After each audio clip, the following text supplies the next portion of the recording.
중고 거래의 빌런들. 2. 오, 반값에 주세요. 중고 거래 앱으로 번개장터와 당근마켓 두 가지를 동시에 사용할 때가 많다. 당근마켓은 지역 기반 직거래가 기본에 가까워 구매자 찾기가 더 어려운 경우도 있기 때문이다. 등산용 배낭처럼 견물생심으로 사기보다는 검색으로 찾아서 살 물건은 대체로 그렇게 팔린다. 얼마 전에도 집에서 사용되지 않고 대충 처박혀있던 배낭을 팔게 되었는데 올리고 이틀인가 지나자 누군가 번개장터로 메시지를 보냈다. 사람들 반응이 영 없어서 낙담하던 터라 반색하며 열어보았으나 내용이 가관이었다. 8만원쯤에 올린 것을 4만원쯤에 달라는 것이었다. 나는 가격 흥정 불가로 올린 물건에 이런 문의가 들어오는 것을 아주 싫어하고 이런 행위는 지구상에서 사라져야 한다고 생각한다. 중고 물품이란 판매자가 영 안 팔린다 싶으면 가격을 내리기 마련이다. 그런데 굳이 먼저 값을 깎으려드는 것은 남이 구하기 전에 자신이 먼저, 심지어 더 싸게 구하려는 욕망을 이루겠다는 뜻이 아닌가. 먼저 행동한 사람이 원하는 것을 얻는 게 당연한 것 아니냐고 생각할 수도 있겠지만 판매자가 흥정 불가로 정해놓았다면 가격이 내리길 기다렸다가 찾아오라는 이용 규칙을 내건 셈이다. 이것을 마음대로 어기면 암의 스마트폰에 알림을 보내는 건 부당한 일이다. 게다가 이런 선 흥정이 보편화되면 판매자가 세운 규칙을 지켜 가만히 있던 구매 대기자들이 손해를 보는 시장이 만들어지는 것이다.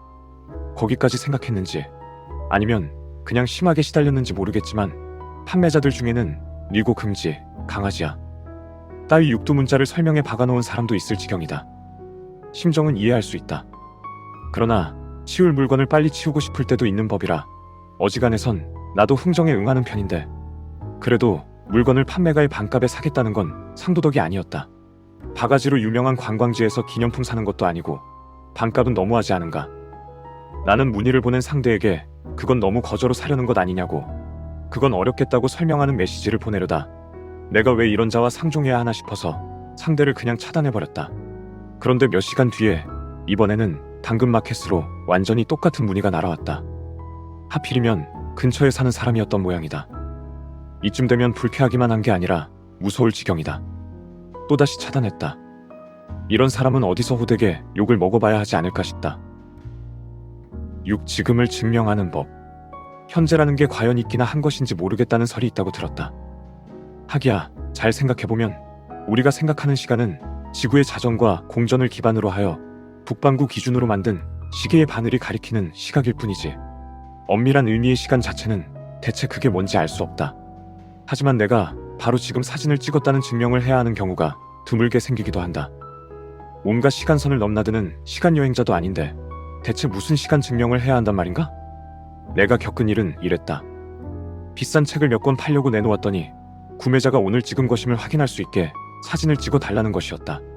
중고 거래에 익숙하지 않은 사람은 뜬금없게 느껴질지 모르겠지만 사기 방지 대책의 일환이다. 있지도 않은 물건을 남의 사진만 가져와서 올려놓고 구매자가 보낸 돈을 챙겨 사라지는 사기꾼이 있는데 구매문의 이후의 시각에 요구에 따라 상품 촬영을 새로 했음을 알 수 있으면 사진을 어디서 퍼와서 파는 경우는 막을 수 있다. 의도는 이해했으니까 나는 별 불만 없이 사진을 찍으려 했다. 하지만 지금 내가 이런 사진을 찍었다는 증명을 어떻게 하면 좋단 말인가? 사진 파일에 들어가는 메타데이터도 얼마든지 조작이 가능하고 스마트폰 시계 역시 마음대로 맞출 수 있다. 내가 지금 여기 있다는 사실을 증명할 방법은 없는 것일까? 슬슬 철학적인 문제로 넘어갈 판이었는데 예전에 읽은 소설에서 주인공이 언제 어느 도시에 있었는지 증명하려고 그날의 신문과 랜드마크가 나오게 사진을 찍었던 게 떠올랐다. 하지만 신문도 안 볼 뿐더러 신문의 시각은 나오지 않으니 그 방법은 쓸 수 없었다. 그렇다면 내가 손댈 수 없으며 시각을 정확히 알 수 있는 매체는 어떨까? 고심 끝에 나는 상품 사진의 생방송 뉴스 화면도 나오도록 스마트폰 화면을 곁들인 사진을 찍었다. 생방송 뉴스가 나오는 시간대는 내가 조절할 수 없으니 사진을 찍은 때와 뉴스 시간이 겹친다는 증명이 되지 않는가.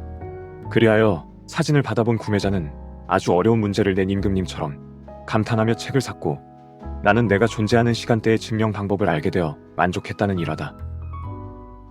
7. 택배를 싸게 보내는 방법. 당근마켓 덕분에 직거래가 대유행하게 되었고 나도 이를 종종 이용하며 긍정적으로 생각하지만 그것과는 별개로 택배 거래를 선호한다. 중고 거래를 보드게임 거래로 시작한 탓에 택배 거래가 몸에 익었기 때문이다. 2004년 보드게임 카페 열풍부터 시작해서 여러 업체가 한글화 발매에 주력한 덕에 요즘은 보드게임이 많이 익숙한 문화가 되었지만 그래도 여전히 마니악한 전략 게임 따위를 팔려면 전국을 대상으로 택배 거래를 하는 게 빠르다. 대상이 동네로 한정되지 않는다는 점을 빼더라도 택배 거래는 약속을 따로 잡을 필요가 없다는 게 대단히 매력적이다. 그러나 포장과 배송, 그리고 그에 따른 비용이 여간 큰 장벽이 아니다. 나처럼 포장재를 상비해둘 정도로 거래에 이골이 난 사람이 아닌 다음에야 박스를 구하는 것도 일이고 택배비도 만만치 않다. 2023년 4월에는 5만 가지 이벤트로 이용자를 끌어모으기로 유명한 토스에서 편의점 택배비를 할인해주는 이벤트를 했다. 덕분에 나도 잡다한 물건을 몰아서 처리했는데 이때쯤 보드게임을 사겠다는 사람 중에 아주 친절한 사람이 나타났다. 계좌를 토스로 알려줬더니 토스를 쓰면 택배비를 싸게 보낼 수 있으니 이용해보라고 알려주는 게 아닌가. 사실 그때는 5월이 되어 할인 이벤트가 끝났지만 그래도 이렇게 좋은 정보를 알려주는 친절한 구매자는 처음 봐서 반갑기 그지없었다. 별별 이상한 사람이나 사기꾼이 판치는 세상에서도 보드게임계의 도리는 아직 땅에 떨어지지 않았구나 싶었다. 그런데 고맙다고 하자마자 택배비를 아꼈으니 5,000원만 깎아달라는 메시지가 날아왔다. 이것도 중고 거래 20여 년간 처음 듣는 요구였다. 좀 양보해서 생각하면 자기가 제공한 정보로 자기가 이득을 보겠다는 게 완전히 터무니없는 소리까지는 아니었으나 유효기간이 지난 정보였던 데다가 애초에 이 거래는 택배비를 내가 부담하는 조건으로 올려놓은 것이었다. 그러니까 게임을 많이 사니 택배비는 내가 부담해서 값을 좀 더 깎아주겠다고 해준 상황인데 거기다 대고 자기가 부담을 줄여줬으니 더 깎아달라고 하는 건 상당히 정떨어지는 요청이었다. 그래서 당장 깎아준 것을 또 깎아달라는 건 너무하지 않냐고 따지려다 다른 구매자 기다리기가 피곤해서 그냥 깎아주겠다고 했다.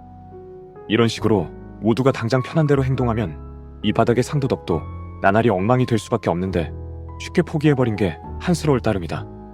그나저나 토스가 짧은 이벤트를 마친 지금은 택배 파인더를 쓰고 있다.